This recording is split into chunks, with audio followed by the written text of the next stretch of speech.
নমস্কার বন্ধুরা, আমার রান্নাঘরে সবাইকে স্বাগত। আজ আমি বানিয়ে দেখাবো বড়ি পোস্তর একটি সুন্দর রেসিপি। এটি নিরামিষ দিনের জন্য একদম পারফেক্ট রেসিপি। এখানে আমি ডালের বড়ি নিয়েছি, বিউলির ডালের বড়ি নিয়েছি এক বাটি, আর একটা টমেটো নিয়েছি। তো চলুন দেখে নেওয়া যাক আমি কিভাবে এই বড়ি পোস্ত বানিয়ে নিচ্ছি। এখানে আমি কড়াই গরম করতে দিয়েছি। কড়াইটা গরম হলে আমি এর মধ্যে দিয়ে দেব সর্ষের তেল। এখানে আমি 3 চামচ সর্ষের তেল দিয়ে দেবো, কারণ বড়িগুলো খুব ভালোভাবে ভেজে নিতে হবে। এরপর আমি ডালের বড়িগুলো এর মধ্যে দিয়ে দিলাম।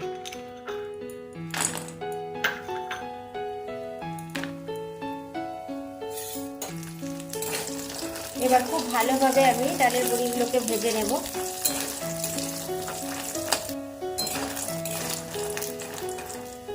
বড়িগুলো আমার খুব সুন্দর ভাজা হয়ে গেছে। এরপর আমি দিয়ে দেবো কেটে রাখা টমেটো।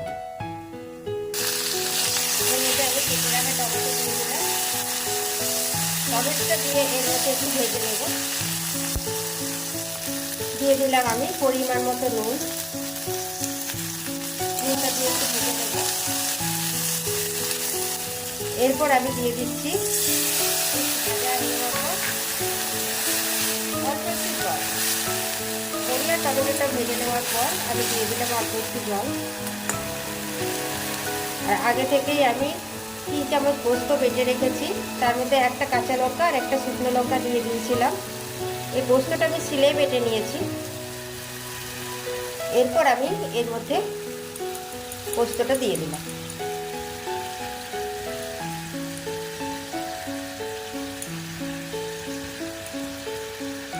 পোস্তটা দিয়ে আমি খুব ভালোভাবে নাড়াচাড়া করে আর 1 মিনিটের মতো ফুটিয়ে নেব।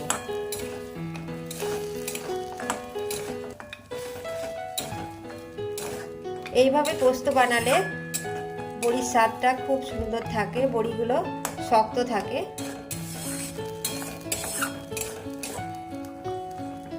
এবার আমি 1 মিনিটের মতো ফুটিয়ে নেব।